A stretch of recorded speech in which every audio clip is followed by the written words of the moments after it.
नमस्कार, आप देख रहे हैं नमो भारत न्यूज। आपके साथ मैं हूं तुषार शर्मा। चलिए शुरुआत कर रहे हैं अब तक की सबसे बड़ी खबर के साथ। जी हां दोस्तों, इस वक्त की सबसे बड़ी खबर सामने आ रही है।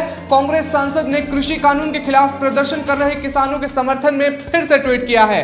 जी हां, राहुल गांधी ने कहा कि बिना न्यूनतम समर्थन मूल्य और एपीएमसी के बिहार के किसान बेहद मुसीबत में हैं और अब पीएम नरेंद्र मोदी ने पूरे देश को इसी कुएं में धकेल दिया है। मगर दोस्तों, आपको बताऊंगा कि खबर है क्या।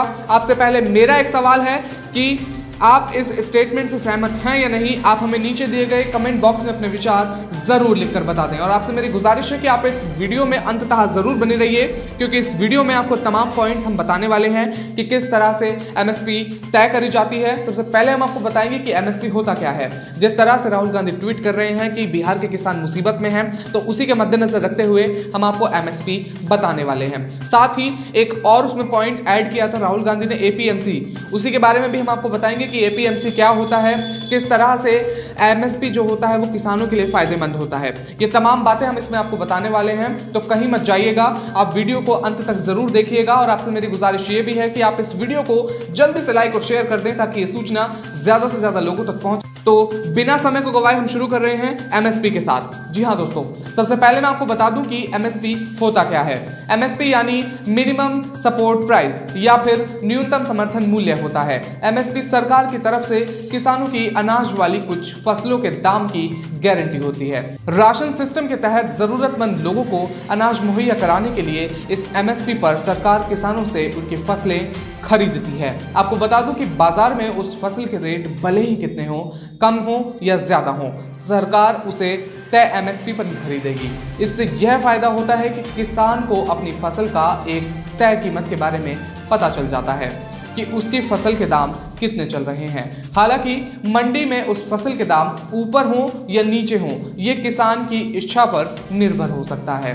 फसल को एमएसपी पर बेचे या फिर किसी व्यापारी को बेचे, वो किसान की आपसी सहमति के बारे में होता है। तो आपको मैं बता दूं कि एक सवाल तो आपके भी जहन में आ रहा होगा कि कौन तय करता है एमएसपी। एमएसपी कौन तय करता है? जी हाँ, आपको बता दूं कि फसलों का न्यूनतम समर्थन मूल्य यानी कि सीएसीपी कृषि लागत एवं मूल्य आयोग तय करता है। सीएसीपी तकरीबन सभी फसलों के लिए दाम तय करता है। हालांकि गन्ने का समर्थन मूल गन्ना आयोग तय करता है। आयोग समय के साथ खेती की लागत के आधार पर फसलों की कम से कम कीमत तय करके अपने सुझाव सरकार के पास भेजता है। सरकार इन सुझाव पर स्टडी करने के बाद एमएसपी की घोषणा करती है। जी हाँ दोस्तों, आपने बिल्कुल सही सुना। ये तमाम बातें डिसाइड करने के बाद ये सरकार के पास जाती हैं और उसके बाद सरकार एमएसपी की घोषणा करती है। तो आगे मैं आपको बता दूं कि किन फसलों पर तय किया जाता है एमएसपी। सबसे बड़ा सवाल तो यही है, क्योंकि जिस तरह हम देख रहे हैं कि किस तरह से रोज प्रोटेस्ट हो रहे हैं, सबसे बड़ा सवाल तो यही वहां पे खड़ा होता है। इसी के बारे में हम बात करने जा रहे हैं कि किन फसलों पर तय किया जाता है एमएसपी। जी हाँ, चाहे वो राबी हो चाहे वो खरीफ हो। ये सवाल तो आपके भी जहन में आ रहा होगा कि राबी हो सकता है, खरीफ हो सकता है। तो आपको मैं बता दूं जल्दी से कि किन किन फसलों पर एमएसपी तय किया जाता है। रबी और खरीफ की कुछ अनाज वाली फसलों के लिए एमएसपी तय किया जाता है। एमएसपी का गणना हर सीजन में फसल आने से पहले तय किया जाता है। फिलहाल 23 फसलों के लिए सरकार न्यूनतम समर्थन मूल्य तय करती है। इनमें अनाज की 7, दलहन की 5, तिलहन की 7 और 4 कमर्शियल फसलों को शामिल किया जाता है।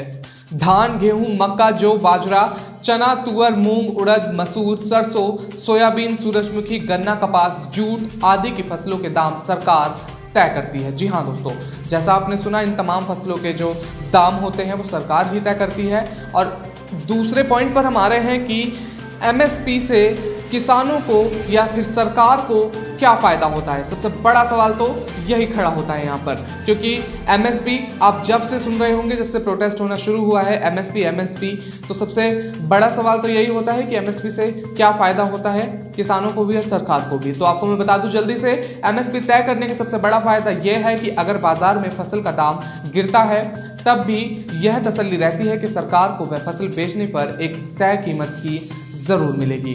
कृषि बिल पर जो बवाल हो रहा है उसमें एग्रीकल्चर मार्केटिंग प्रोड्यूस कमेटी पर काफी जोर दिया जा रहा है। जी हाँ दोस्तों, हम बात कर रहे हैं एपीएमसी की। इसे एपीएमसी के नाम से भी लोग जानते हैं।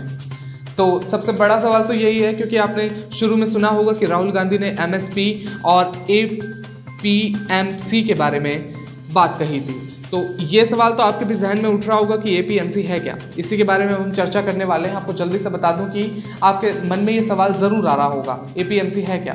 तो मैं आपको बता दूं कि किसानों को उपज की सही या लाभकारी मूल्य नहीं मिलना सिर्फ आज की ही समस्या नहीं है। आज़ादी के बाद इस दिशा में अनेक प्रयास हुए। उसके बाद 1970 के दशक में agriculture produce marketing regulation act यानी कि एपीएमसी एक्ट के तहत कृषि विपणन समितियां बनी थी। इसे शॉर्ट में एपीएमसी कहा जाता है। जी हाँ दोस्तों, आपने बिल्कुल सही सुना, इसे शॉर्ट में एपीएमसी कहा जाता है। इन समितियों का उद्देश्य ये रहता है कि बाजार की अनियमितताओं से किसानों को बचाना है। तो दोस्तों, आपने सुना कि किस तरह एमएसपी सरकार तय करती है और एमएसपी होता क्या है, किस तरह से एपीएमसी हमारे भारत के लिए फायदेमंद है या एमएसपी किस तरह से सरकार के लिए फायदेमंद है और किस तरह से किसानों के लिए भी फायदेमंद है। तो अब हम सीधे रुक करते हैं जो राहुल गांधी ने ट्वीट किया था उसके बारे में। फटाफट से जल्दी से रुक कर लेते हैं कि क्या ट्वीट रहा राहुल गांधी का। राहुल गांधी ने ट्वीट किया कि बिहार के किसान एमएसपी एपीएमसी के बिना बेहद मुसीबत में हैं और अब पीएम ने पूरे देश को इसी कुएं में धकेल दिया है। ऐसे में देश के अन्नदाता का साथ देना हमारा कर्तव्य है। जी हाँ, ऐसा वो बोल रहे हैं ट्वीट में। अपने आपको बता दूं कि नए कृषि कानून के विरोध में प्रदर्शन कर रहे किसानों के धरने का आज 10वां दिन है। किसान दिल्ली हरियाणा बॉर्डर पर लगातार प्रदर्शन कर रहे हैं। किसान की सरकार के साथ 2 दर की वार्ता का भी कोई नतीजा नहीं निकला है। पहली वार्ता 3 दिसंबर को हुई थी, आपको बता दूं। दूसरी दौर की वार्ता 5 दिसंबर को हुई थी, लेकिन इसका कोई नतीजा नहीं निकला और कांग्रेस पार्टी किसानों के आंदोलन पर नरेंद्र मोदी सरकार को लगातार घेर रही है। 3 दिसंबर को राहुल गांधी ने कहा था कि काले कृषि कानून को पूर्ण रूप से रद्द करने से कम कुछ भी स्वीकार करना भारत और उसके किसानों के साथ विश्वासघात होगा। जी हाँ, ऐसा बोला था राहुल गांधी ने 3 दिसंबर को। और आगे मैं आपको बता दूं कि अब आज राहुल गांधी ने कहा कि बिहार का किसान एमएसपी एपीएमसी के बिना बेहद मुसीबत में है और अब पीएम ने पूरे देश को इसी कुएं में धकेल दिया है। जी हाँ दोस्तों, जैसा आपने सुना, राहुल गांधी ने तमाम बातें अपने ट्वीट में कही हैं और मैंने आपको बताया कि किस तरह से एमएसपी क्या होता है, एमएसपी किस तरह से सरकार एमएसपी डिसाइड करती है और किस तरह से घोषणा करती है एमएसपी की। ये तमाम बातें इस वीडियो में सामने आई थी और आपसे मेरी गुजारिश है कि आप इस वीडियो को जल्दी से शेयर करें ताकि ये सूचना ज़्यादा से ज़्यादा लोगों तक पहुंचे। और अभी के लिए दोस्तों इतना ही, और आपसे मेरी गुजारिश ये भी है कि आप हमारे साथ बने रहिए नमो भारत न्यूज़ में ताकि हम आपको देश की ताज़ा तरीन खबरों से ऐसे ही रूबरू करा सकें। धन्यवाद।